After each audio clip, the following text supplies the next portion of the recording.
Hi, if we haven't met yet, I'm Deirdre from Domaine Lagartista. In your last CSA box, you should have gotten one or more of our sparkling wines. Whether you were 3 bottle, 6 bottle, or 12 bottle, we included some really lovely bubbles in your packages.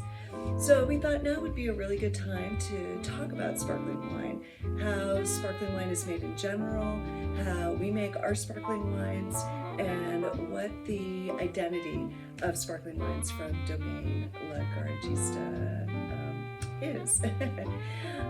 So essentially, there are 5 different ways that you can make sparkling wine. Number 1 is with forced CO2 injection.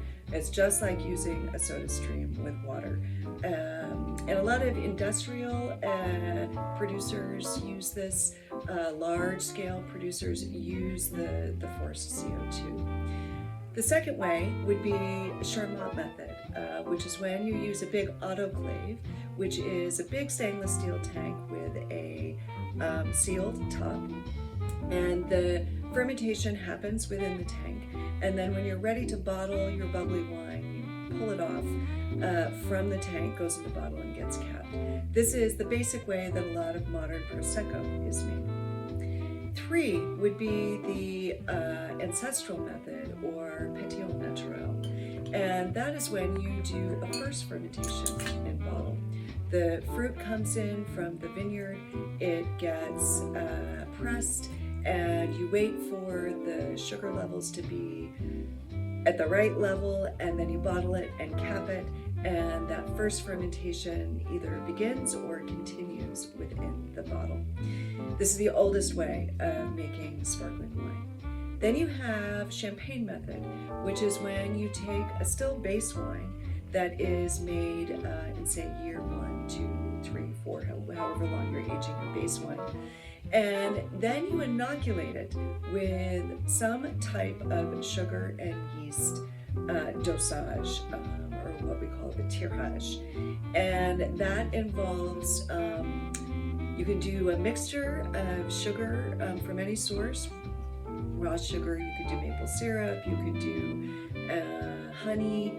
In Champagne, they use sugar, and they use often a cultivated yeast.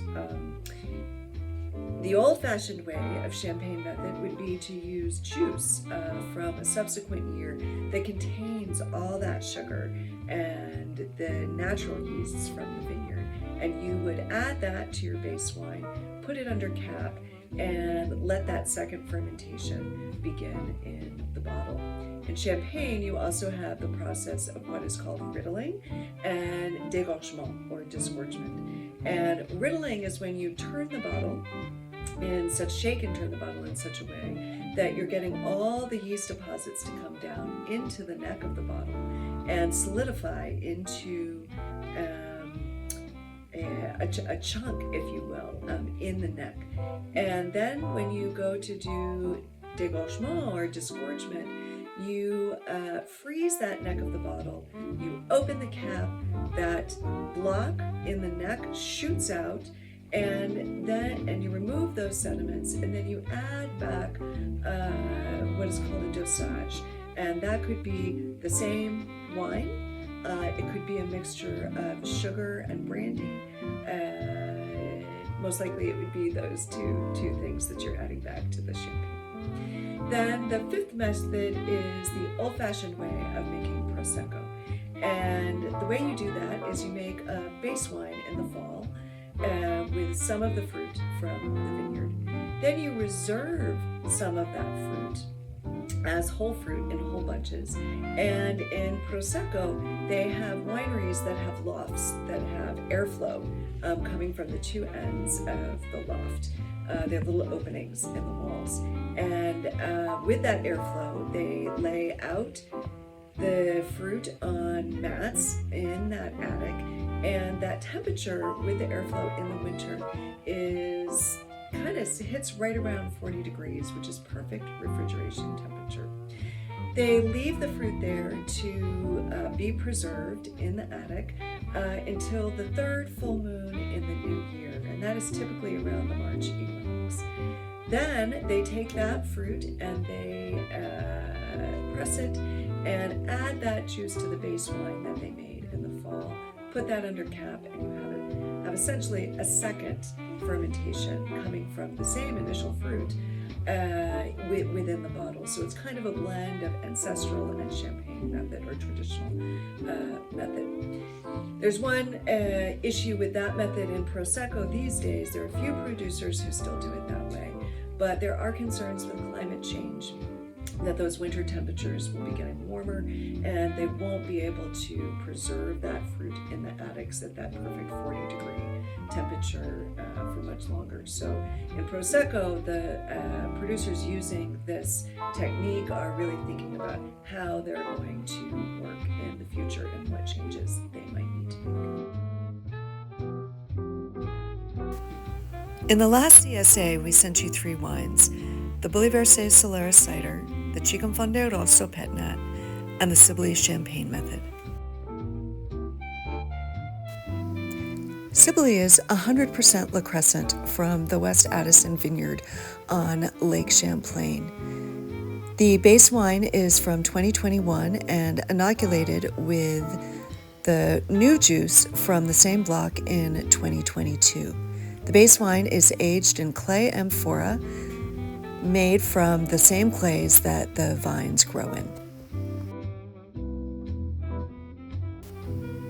Vintage 2021 had some rain, but 2022 was one of the most lovely growing seasons.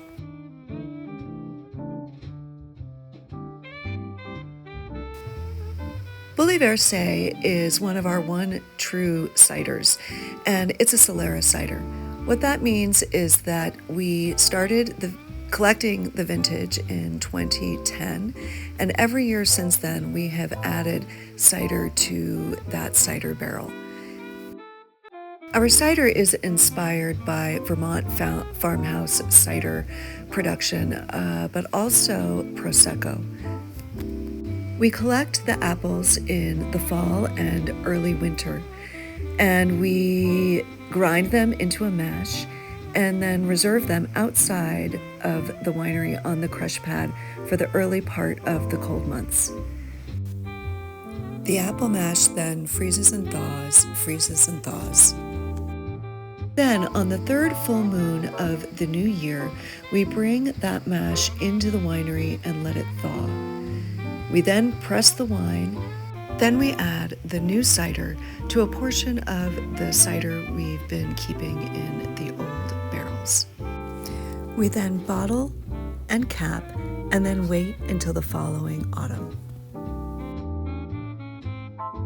Last but not least is our Ciconfonde Rosso, a red pet nat from the Les Carouge Vineyard, or Vergennes Vineyard.